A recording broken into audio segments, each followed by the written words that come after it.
All right, so we're going to talk about the endocrine system now. Big players with endocrine are diabetes, hypothyroid, hyperthyroid, and then some of the parathyroid, but pituitary disorders. All right, your endocrine system has all the glands and tissues. There's a really good picture in the book that shows each of the endocrine glands and what they secrete. So you probably need to know that information. And we'll get there when we go through the chapter. You'll find that everything in the endocrine system, if there's a disorder, it's either there's too much hormone or there's not enough hormone. So the treatment is to either provide the hormone that's not or that is deficient or get rid of the excess. So if you think of it in terms like that, it's either give them hormones or take away the hormones or make the hormones stop. So those are the treatment options in pretty much every process. As you know, the endocrine system influences all of the physiological processes, growth and development, metabolic issues, blood pressure, everything, sexual maturation and reproduction. So big player, the endocrine system is. All right, you've got your pituitary gland, your thyroid, your parathyroids, your adrenal glands above your kidneys, your gonads, which is your ovaries and testes, and then your pancreas, the gland is actually the islets of Langerhans in the pancreas, and that is the player with diabetes. So we'll talk about that. There's the picture. Again, it tells you exactly what hormones each one of the glands produces. Very important to know. All right, some lab work that you might see in the endocrine system. Newborn screen. The newborn screen has expanded so much. They test for a lot of different endocrine orders, congenital adrenal hyperplasia.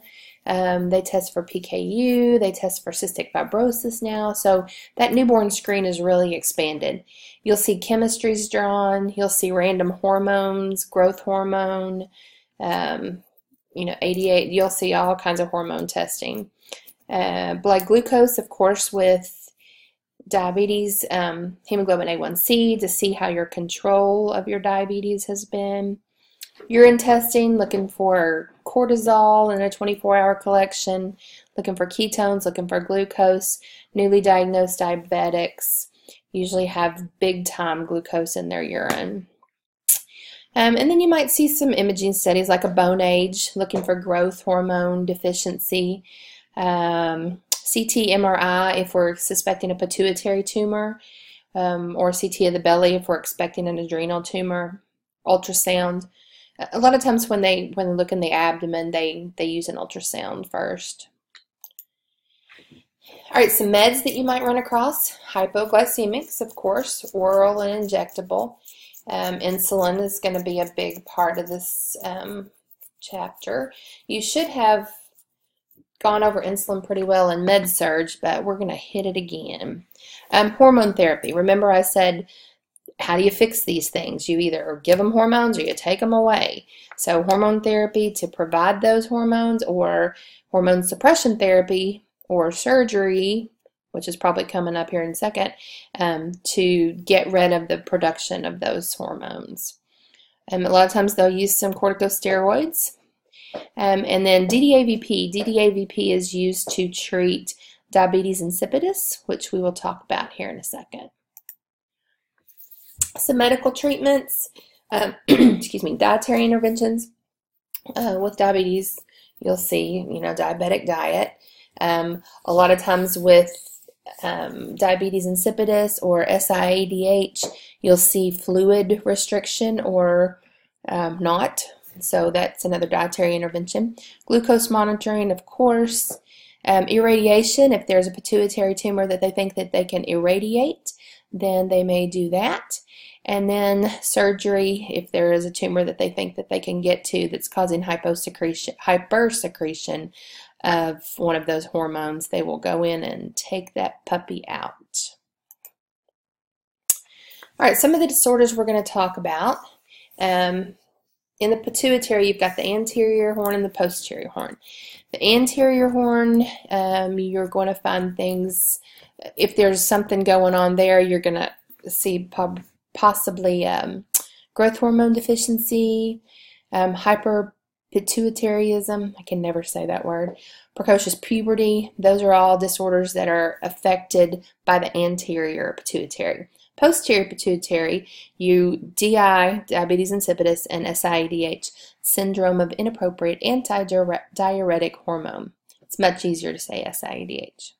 And the thing I like about this chapter is there's some comparison charts, because a lot of these disease processes are opposites of each other. Addison's and Cushing's, diabetes insipidus, and SIADH. So you're going to see them compared side by side, which helps me tremendously keep them straight. All right, so let's talk a little bit about growth hormone deficiency first. Again, it's an anterior pituitary disorder. These are some complications caused by the administration of growth hormone. So growth hormone deficiency is just what it says. You're deficient in that hormone production. So we have to give growth hormone to fix it. So these are some of the complications, and they're pretty hardcore. I mean, leukemia, hypoglycemia, a skiffy like we talked about in the musculoskeletal module. So pretty big complications of growth hormone deficiency. They hold off on this as much as they can unless it's just absolutely necessary. Now, another thing that's caused by the anterior pituitary disorder or disruption there is precocious puberty or delayed puberty. And these are both, they need to be medically treated, but they also need to be, there's a lot of psychosocial things that go on with that. So once we get into the chapter, we're going to talk a little bit more about what causes them and what do you do to fix them. They're just kind of what they say, kind of the opposite. Precocious puberty is they experience puberty too early, or delayed puberty too late. All right, here's an example of one of those comparison charts. Diabetes insipidus, and we're going to get deeper into these when we get into the chapter. I just kind of want you to see what we're looking for. This would be a fabulous chart to put on your note card. All right, you're also going to run into some thyroid issues. Now, thyroid in kids is very, very, very much like thyroid in adults. So if you learned that well, then you should have that information pretty much cemented in your brain. Hyperthyroid, you're going to get rapid heart rate. You're going to get irritability. You're going to get shakiness. Those are all things that you're going to see with hyperthyroid. Hypothyroid, kind of just like adults. You get weight gain. You get your hair falls out. You get constipated. You get dry skin. You get cold extremities. So kind of mirrors the adult situation thyroid disorders do. And again, here's another comparison, but this is a pretty easy comparison. Even if you can just put in your brain hyper, you get nervous, you get diarrhea, you're running all over the place. Hypo, you're drained, you're tired, yeah. So that's a pretty easy one to remember. Now, if you do have hyperthyroid situation going on, then you might see a thyroid storm. Okay, so this is a surge, a super surge of that condition. Okay, so if you can just imagine hyperthyroid on steroids, how's that? Sudden onset of severe restlessness, irritability. They just wig out. Sometimes fever, diaphoresis, tachycardia. They get vomiting, they get diarrhea. So that is a thyroid storm. Also, you have to look for this if you're doing thyroid replacement. So say you have a child with some sort of hypothyroid situation and you're giving them thyroid to replace that. Well, if they get too much, then you're going to see the same symptoms. So it's kind of how I remember it. All right, hypothyroid can be congenital. That means they can be born with it. They do test for that in the newborn screen. So really important to do your growth charts. And a lot of these disorders it's very important to do your growth charts. Think about growth hormone deficiency. You need to know this kid, how they've been trending. So make sure that you do a really good job keeping track of that. If they're diagnosed with something on their newborn screen and you think that there may be a growth issue later, I mean, not that you wouldn't, but tracking that trend over time is really important. Okay, so growth at regular intervals. Usually they're checkups. Thyroid levels are checked pretty frequently. Okay, hyperfunction, change in vital signs, looking for that thyroid storm. All right, when we get to diabetes, there's a couple of different types. Type 1 is usually an insulin requiring illness, lifelong condition, and a lot of times it's autoimmune. So sometimes, most of the time, they don't know what caused it. It can be, as a result of a viral infection that attacked the pancreas and now made it pretty much useless. Type 2 is more the acquired type. Oops, there's an ant on my computer. And it's very similar to type 2 in adults. Now, historically, type 1 was what you saw in kids, but now with the rise in obesity and sedentary lifestyles and sitting in front of the video games and the TVs all the time, you're seeing more type 2 in kids. Okay, another kind of diabetes that we didn't talk about when we talked about cystic fibrosis is CFRD, cystic fibrosis related diabetes, and because the pancreas is so affected by CF, it sometimes becomes inactive and doesn't send out what it's supposed to send out. So you can develop diabetes secondary to that. There's some other syndromes in there that have diabetes as a kind of a secondary condition. And then gestational diabetes, we see that during pregnancy. And we do see pregnant teenagers, so that is a possibility, but we're not going to talk about that. We're going to talk about type 1 and type 2 mostly. Again, here's another comparison chart. Okay. Let's stay on this one for a second.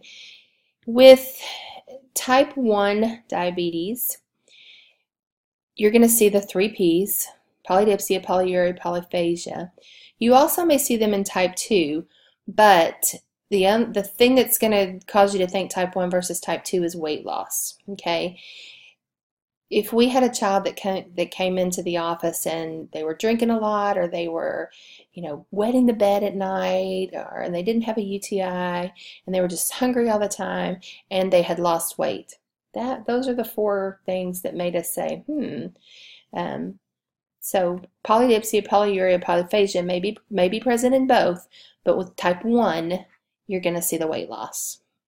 Okay, and a lot of the times type 1 is diagnosed, unfortunately, when the child comes in DKA, diabetic ketoacidosis, and they are sick, but nobody knew they were a diabetic until now. So DKA is it's really important that you know how to recognize DKA. Hence this chart or this slide. They may come in with just some nausea, vomiting, anorexia. A lot of times they come in with a really high sugar and kind of out of it, and the small respirations. They are sick.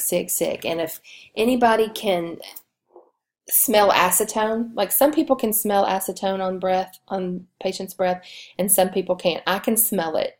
So it smells like nail polish remover to me, to be very honest. They say it's fruity and sweet smelling. I think it smells like nail polish remover, but you can smell that on their breath. Those are the ketones, okay? And that's pretty much a hallmark, especially if you've got other signs and symptoms to go along with it. Ketones in urine, ketones in blood, you're going to see that with DKA. These kids are sick most of the time when they present in DKA. All right, our goals of management. Okay, so what are our goals of management of diabetes? To prevent the complications, right? So good glucose control, normal growth and development. Teaching is so huge in this area, okay? And I can tell you on your exam, you're going to have lots of teaching for diabetes. I can tell you that. You need to know that.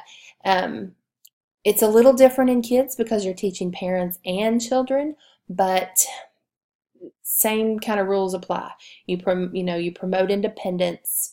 You want them to manage their disease and not come to the hospital and prevent complications, bottom line. All right, your insulins. Okay, again, I know you touched on insulin a lot in Foundations and Med-Surg, but here it is again, okay? You need to know when your peaks are. You need to know how long your insulins last, okay? Just need to know it, okay? Because if your patient is exhibiting signs and symptoms of hypoglycemia, you need to know when they got their regular insulin, okay, or when they got their sliding scale. All right, some nursing diagnosis that you might use with our endocrine population. Delayed growth and development, yes. Delayed growth because of hormonal issues, but development as well because of adjustment to the disease, being hospitalized a lot, etc. Disturbed body image could definitely be one. Deficient knowledge, yeah. Like I said, lots and lots of teaching. Okay, and then you guys can read through this. The one that makes me the saddest is non-compliance, because we have parents that aren't compliant with their children's therapy, and it's just a sad situation. All right, some complications of diabetes. Again, very much like the adult world: nephropathy, high blood pressure. You get high lipids, high cholesterol. Retinopathy, you have eye damage, vision changes.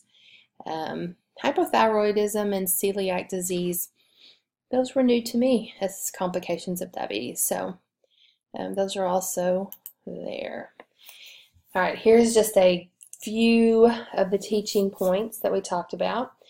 Self-monitoring the blood glucose. If you suspect a DKA, or if you have a child with a history of DKA, they may check their urine every once in a while just to make sure we don't have any ketones. Medication use and adherence, diet and exercise is part of that. What to do if they're sick. This is important, okay? Because if you're vomiting, you need to know, and the parents need to know, what do we do if we're sick? And then what does hyper and hypoglycemia look like?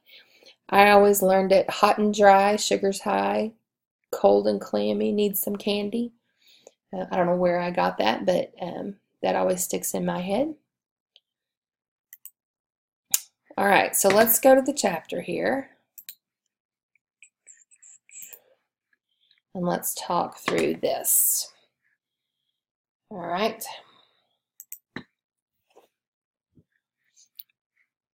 Okay, I'm going to let you read through the variations in anatomy and physiology with kids there. And here's our chart again. Again, we said common medical treatments, okay? The first sentence there says the treatment of endocrine disorders involves decreasing or replacing, okay? So you either got a hypersecretion or a hypofunction. You have too much or you don't have enough, okay? And you have to figure that out. So screening is a big deal. The newborn screen is a big deal. Random blood test when you suspect an endocrine disorder, you got to figure out what you're working with. So figure it out and then replace them, or let's get rid of them. All right, here's some ways to get rid of them. Okay, surgery. We talked about surgical removal if they're a tumor, irradiation if they're a pituitary tumor, especially glucose monitoring, making sure your sugars stay in check, and then Sorry about that. Dietary interventions. Our meds, insulin, know your insulin. Okay, you might see in type 2 some oral hypoglycemics like metformin. Metformin is a popular one to start a child on if they are a type 2 diabetic. They also use metformin, and this chapter touches on polycystic ovary a little bit. We're not going to, but polycystic ovary syndrome can lead to early metabolic syndrome, which can lead to diabetes, type 2. So metformin a lot of times is used with polycystic ovary disease. Growth hormone, okay? And what I like about this chart is it gives you the nursing implications. All right, so you need to know what you need to watch with growth hormone supplementation. Sandostatin, don't really see that very much. Cortisol replacement uses corticosteroids. DDAVP. DDAVP is given for diabetes insipidus, and when we get to that section, we'll talk about what DDAVP does. These are really good to know what you need to monitor if you've got a child on DDAVP. They get that pretty frequently, like 3 times a day sometimes. So, and it's a nasal spray, or an intranasal administration. It's a nasal spray. So watch for side effects of that. Blood pressure especially. All right, Synthroid or some sort of thyroid replacement for hypothyroid. And then Florinef. Florinef they use for adrenal insufficiency. Don't really see that given a lot in kids, but just know it's out there. All right, here's some things to assess. The biggie is the health history. You need to get a good history of growth, linear growth, weight gain, energy level. So those are all important things to get. All right, this just goes through the diagnostic or the assessment. Now, these are things that you might see related to endocrine problems, okay?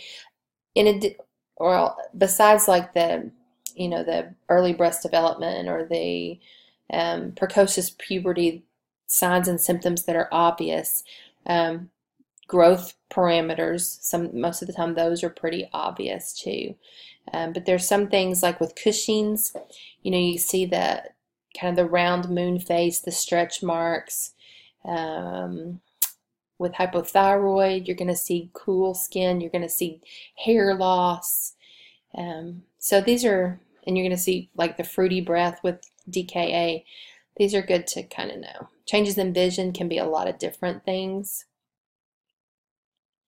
Newborn screen talks about the newborn screen again, and each state is different. There's a mandate, there's a national minimum that all of the states have to meet, but some states add some extra stuff. I think once the CF screen came out back, 10 years ago, there were only like 9 states that initially put it on their screen, but I think it's pretty much nationwide now.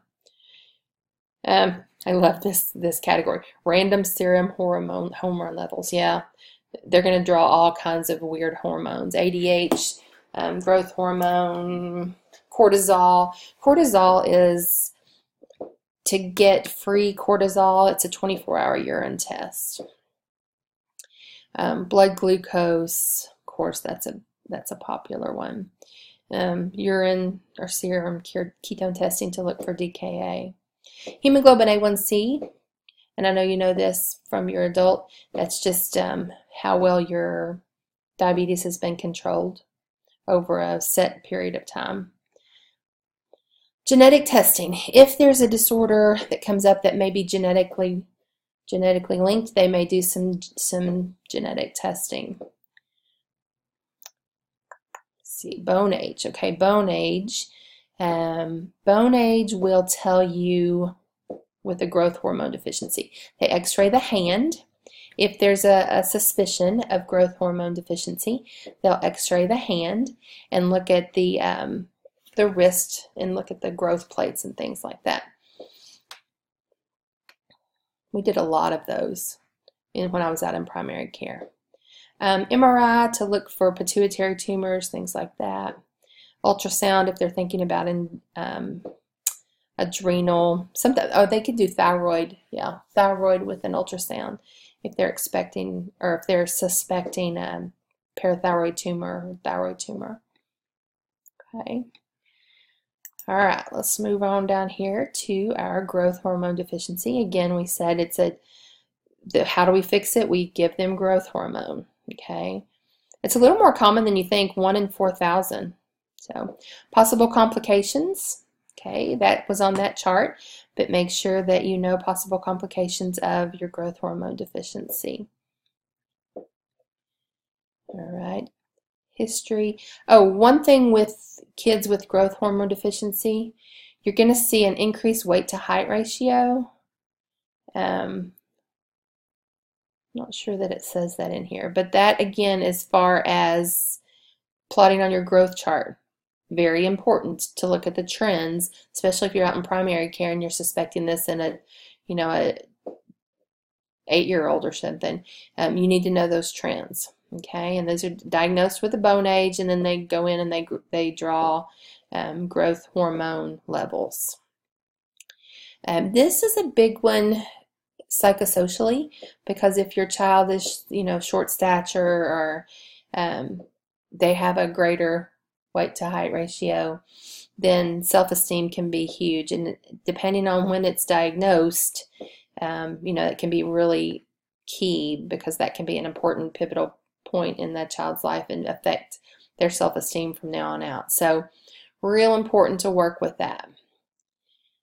Family education, they'll instruct the parents how to give and this is an injection, okay? It's how they give growth hormone. I believe it's once a week.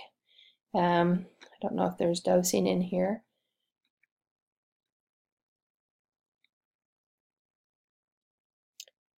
I believe it's once a week. All right, precocious puberty. This means that they develop their sexual characteristics, secondary sexual characteristics before they're supposed to, okay? Usually it happens about 12 for girls and 11 to 14 for boys, but you can see this as young as like 8.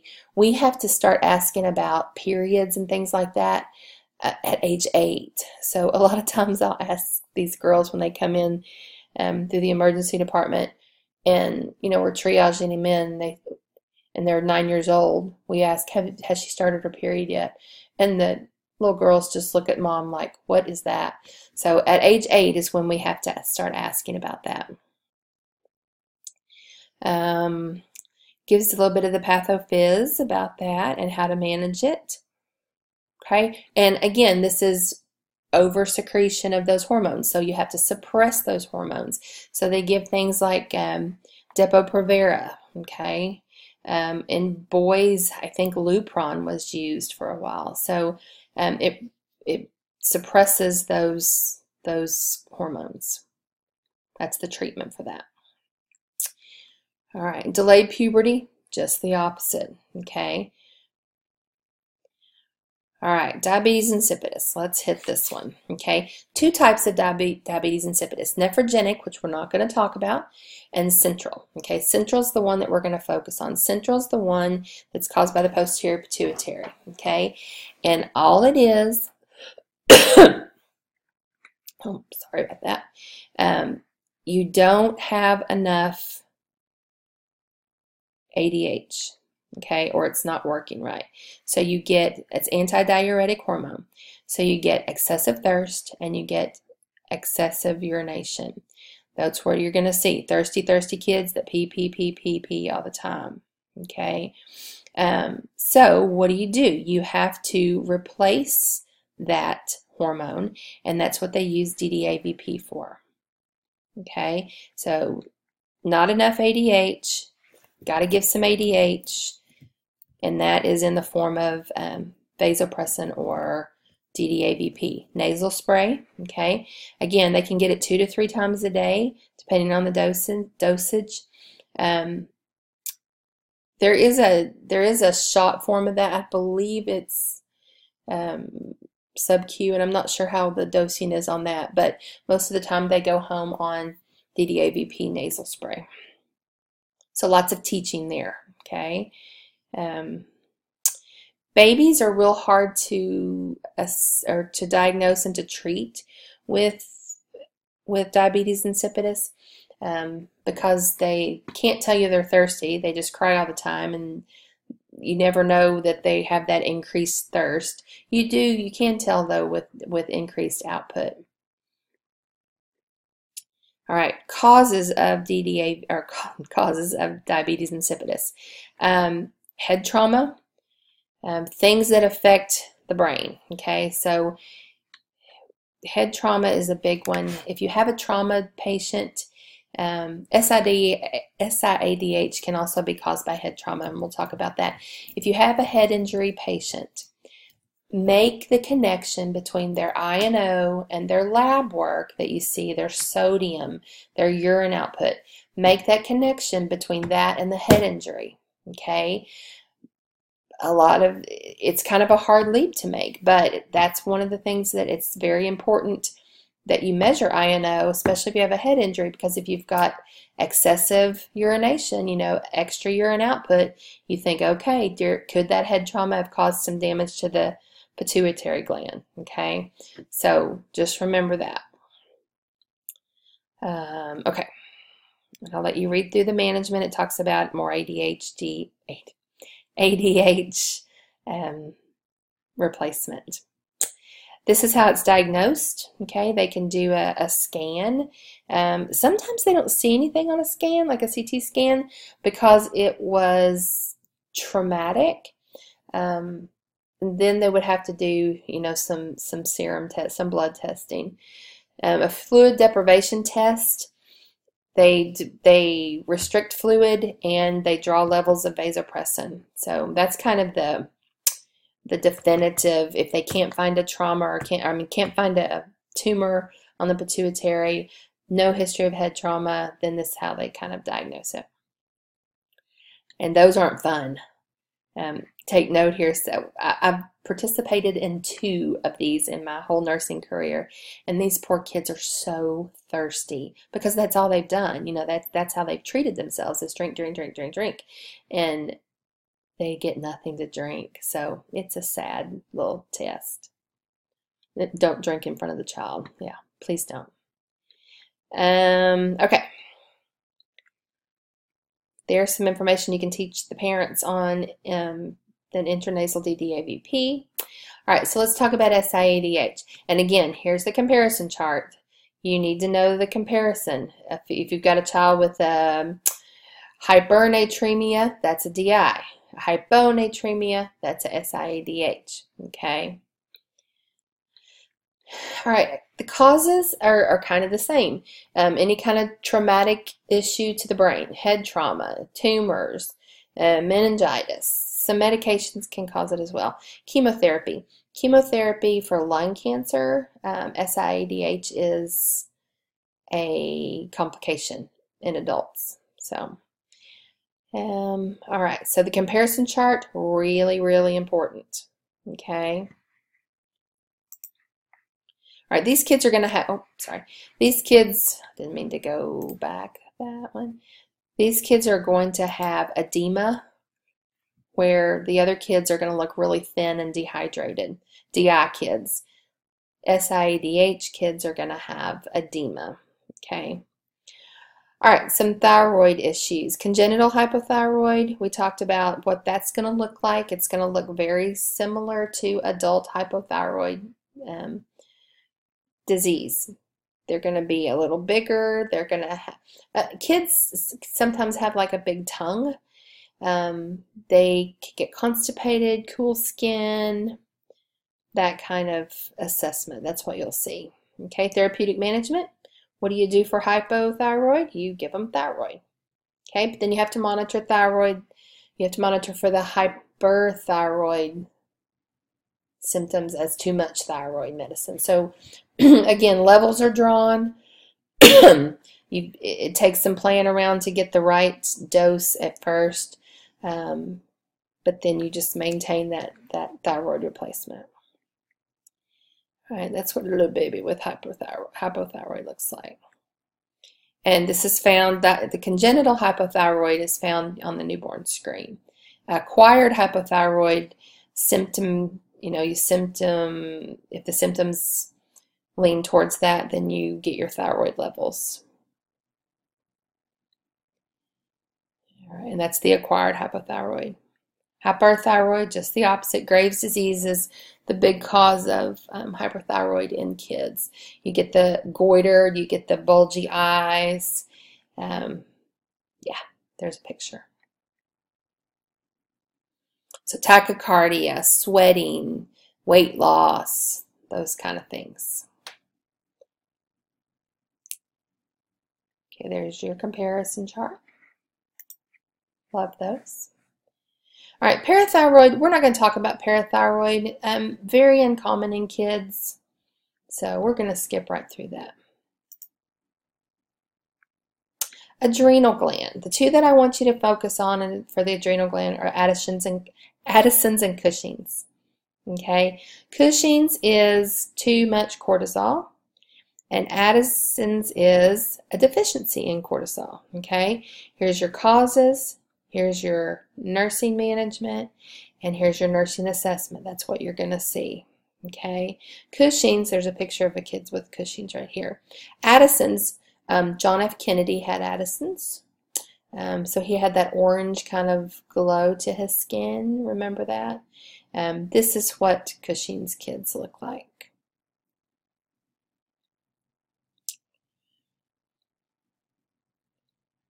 Congenital adrenal hyperplasia, it is a little bit different. It's not really a hormone deficiency or excess. Well, I guess it is an excess, because what it is there's an enzyme that synthesizes the cortisol, and that enzyme is missing. So there's too much cortisol because you don't have that enzyme. So it's an enzyme deficiency. It's kind of a little different than the hormonal issues. All right, one thing that you will see and you might hear with congenital adrenal hyperplasia, or CAH, is ambiguous genitalia. Children are born with both sets of genitalia a lot of times. Again, it's picked up on the newborn screen, but it's usually picked up like this at the same time. So sometimes they have to make a decision. Parents have to make a decision on whether they want their child to be female or male, depending on the internal organs. So this is a pretty complicated little process, and lots of psychosocial issues here. So I'm going to let you read through that.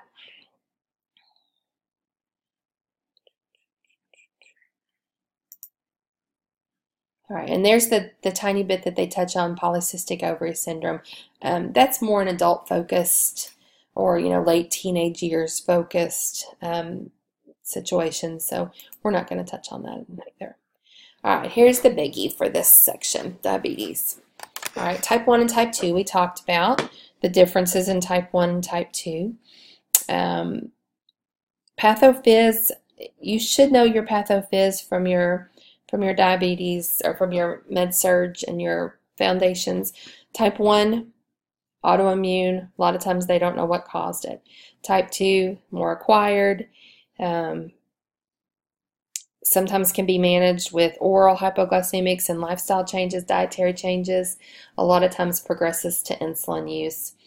Type 1, insulin. All right, some developmental issues. So you know how big developmental issues are in kids. This would be helpful information to know, okay, how it affects each age group. Now there are kids, infants, that do present with type 1 diabetes. Not very often. It's usually like the preschool, school age. That's kind of the most common time you'll see it. But this might be important information to know. Okay. Blood glucose monitoring. We want to promote independence. So as early as we can, we need to teach these kids how to monitor their own glucose. The teaching process in the hospital for a new onset diabetic is, I don't even know how long it is now, but they are there. The majority of the time time spent in the hospital is for teaching. Usually they're stabilized medically pretty early, and then they have to do all the teaching, the dietary teaching, the carb counting, the insulin administration, the insulin blood glucose monitoring. So it's a huge teaching process that we try to teach the kids as much as we can, but the parents definitely have to know all this information, okay? Here's some things to use if you're teaching blood glucose monitoring. I know that your clinical is already over, but I encourage you, anytime that you can go in with a diabetic teaching people, do it.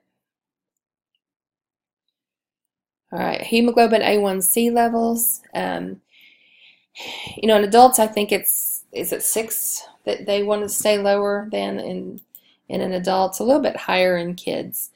8 is usually the number that you'll see. As they get older, they want their control to be a little bit better. All right, insulin. Oh, that just looks painful to me. With the invention of insulin pumps and things like that, we try to progress our kids to that, so it's easy and it's monitored, and but we still have a lot that still have to do their own injections. So rotating sites, very important, okay? Sites in kids are pretty much the same sites in adults. I don't know how this little boy looks. He looks, by his hands, maybe about, 8 or 9. And he's doing his own shot, so that's awesome. All right, you do need to know, there's some information on insulin pump, this chart. Okay, end of story. Oral diabetic medications, again with type 2, sometimes they use some metformin.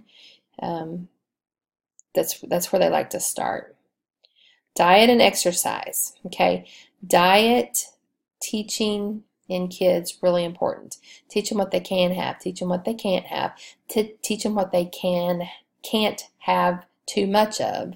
A lot of times they think certain things are off limits, but you can have something every once in a while, as long as you do it your carb counts correctly and correct for that. All right, so I'm going to let you read through that. Here's a comparison chart, type 1 and type 2. And again, that was in the PowerPoint slide as well. Labs that you might see drawn, in addition to just the glucose, the daily glucose monitoring, you might see an A1C every once in a while. You might see some chemistries to look at your potassium and your sodium, especially if they're sick. With kids that are vomiting, diabetic kids that are vomiting, we always get a set of electrolytes just to make sure that everything's in line there. Okay, I'll let you read through that. There's some insulin injection sites. Hypoglycemia can be a problem in a diabetic child if you don't, especially a new onset, newly diagnosed, new medication regime. So know your symptoms of hypoglycemia. And again, the way I remember it is hot and dry, sugar's high, cold and clammy, need some candy. So feel free to steal that if you'd like. All right, great teaching points right here. All right, and then here's another chart with some teaching points. Support for the family. These guys usually become really involved in their child's care. On the occasion, there are parents that are pretty much disconnected, and there are parents that are pretty much in denial. So a good assessment by the staff that sees them on a regular basis is really important to tell that level of engagement between the parents, the child, and the disease process. So some psychosocial things related with diabetes as well. All right, and there's our care plan. So make sure you pay attention to the care plan. And that's all for now.